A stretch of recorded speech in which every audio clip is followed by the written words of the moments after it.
Pre-order bonuses, one of those things that seem a lot better than they actually are. I mean, who doesn't love the idea of getting something extra with your game for free? The issue is, these bonuses are usually cheap incentives for video game companies to secure your purchase. Pre-order bonuses range from being amazing, terrible, or just plain weird. And today, I want to talk about some of the most notable ones. But before I talk about the best of the best, let's look at some of the weirdest ones first. The Legend of Zelda Tears of the Kingdom. What kind of pre-order bonuses do you think that one of the best games of all time had? A figurine of Link? A poster of the map? How about a spoon? Yes, in Japan exclusively, people who ordered on Amazon were literally given a spoon. Oh, and the collector's edition had a fork too. Honestly, I'm not too sure what the thought process behind this was, since silverware has absolutely nothing to do with Zelda. I will say though, out of all the things you could get in a pre-order, this is something that actually might get used frequently, every day even. Staying with Tears of the Kingdom, my pre-order came with two things. One was a really cool plaque with the design from the game, and the other was an arm sleeve? Look, I get the whole reference to the game and all, but isn't this just a little strange? The only time I ever wore arm sleeves in my life was when I took sports way too seriously as a kid.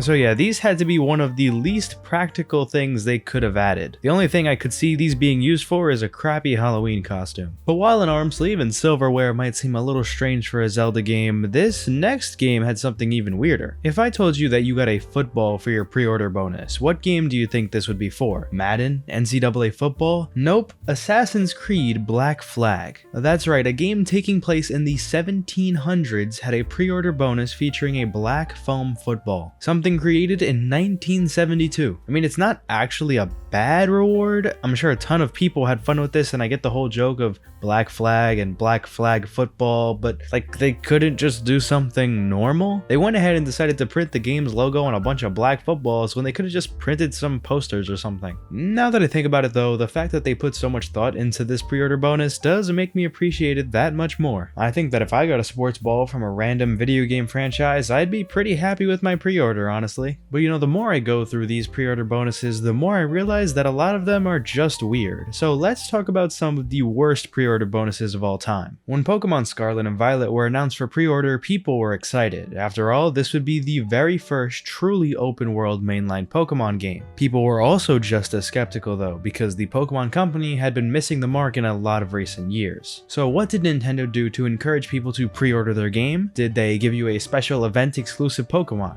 Did they give you a unique piece of clothing to wear in the game? Well, if you bought their game through Best Buy, you got berries? While supplies last. I mean, it's not like they didn't offer good pre-order bonuses in some areas. Well, actually, they offered good pre-order bonuses everywhere except for the United States. Yeah, it's pretty unfortunate that the US does tend to get the short end of the stick when it comes to pre-orders sometimes. But like anyway, I really hate when a company offers disposable in-game items for pre-ordering. Like, thanks, you just gave me some berries in a game where they're literally easier to obtain than ever. Like, you can just imagine the discussion when they're deciding what pre-order bonuses to include, and they're just like, yeah, just give them berries, it doesn't matter. Continuing with Nintendo, I feel like making collectible coins for games and then adding them on as a pre-order bonus has to stop. Like, realistically, you look at them once and they aren't even well made, and then you put them in some drawer forever. At least something like stickers or pins can be placed on everyday objects. I remember seeing Mario Galaxy with a pre-order coin, and this has to be one of the ugliest things I've seen offered as a pre-order bonus. What about this screams, this is the best Mario game of all time and you should pre-order me? It's definitely not all bad at Nintendo though, and while they do have some of the worst bonuses, they also have some of the best. I think a rare case of Nintendo actually giving a lot of value with pre-orders was the Walmart Mario Wonder pre-order bonus. With these, you got an exclusive pack of trading cards. While the cards themselves aren't exactly amazing, if you just sold the unopened pack on eBay, you could get like 50 bucks at the time. The reason these are so sought after was because of the limited amount of prints of the Elephant Mario card. I really liked this idea because it was cool for both collectors and regular fans of the game. I think to find Nintendo's actual best pre-order bonuses though, we have to go back in time a bit. In particular, I noticed that the Pokemon franchise had really great rewards. Oftentimes, they would include a figurine of the box legendaries, which actually looked really cool. Other times, they would give you an exclusive event Pokemon like Jirachi in Pokemon Coliseum. Considering how rare Jirachi is even to this day, this pre-order bonus was super valuable in retrospect. I'm actually pretty sure this is the only way to get the Pokemon legitimately. Staying in this era of Nintendo, The Legend of Zelda Wind Waker had arguably the best pre-order bonus of all time. If pre-ordering a brand new Zelda game wasn't enough, you literally got The Legend of Zelda Ocarina of Time on GameCube with Master Quest. And of course, this was for free. Like, not only did Nintendo give you one of the greatest games of all time ported to new hardware, but they added a more difficult version of the game with it. Now, I'm sure they did this because of fears that the new Zelda game wouldn't sell as well as anticipated because it was a big change in the franchise, but the fact is they still did it. This is something that quite frankly would not happen again for Nintendo, since they can just sell ports of old games for $60. Oh, and since we're talking about Zelda, I can't forget the gold cart for Ocarina of Time, which was in fact a pre-order bonus. I mean, imagine being a kid back then and flexing on all your friends who had a normal color cartridge of Ocarina of Time while yours was gold. Those are just some of the more notable pre-order bonuses that I can remember, but there are plenty of other types of bonuses that I love. I'm a huge fan of companies including things like art books because it really does feel like care was put into the bonus. I mean, the whole idea behind a pre-order bonus is to encourage people to get the game now, and offering never before seen exclusive content is a great way to do so. While not very popular anymore, including soundtracks is also really cool. Obviously, we can just turn on any music streaming platform and listen to video game music now, but 10 years ago people actually used CDs and getting a soundtrack must have been awesome. A really modern thing a lot of companies are starting to do is include games in steelbook cases, which I know are sort of divisive. For video game collectors it is kind of annoying because the steel cases aren't the same size as the plastic ones, but at the same time, a steel case is just cool. I like the idea of every time you go to put a game in, you get reminded of this cool pre-order bonus you got. I personally don't own any steel cases though, so maybe it just seems cooler than it actually is. One reward that I think is actually a bit underrated are pre-order exclusive posters. I remember when Mario Maker came out, you got a really cool poster with a timeline of all the Mario games. When Pokemon Let's Go released, I remember getting a reversible poster with one side having the map of the Kanto region. And you know, there's nothing I like more than a poster that's more than just the logo of the game with some characters on it. These pre-order posters are so good because they're not just gonna rot in a drawer somewhere, you can display them on the wall and you're reminded of one of your favorite games. What makes a good pre-order bonus typically comes down to perceived value. Is the reward enticing enough to make me spend a few extra minutes ordering a game early?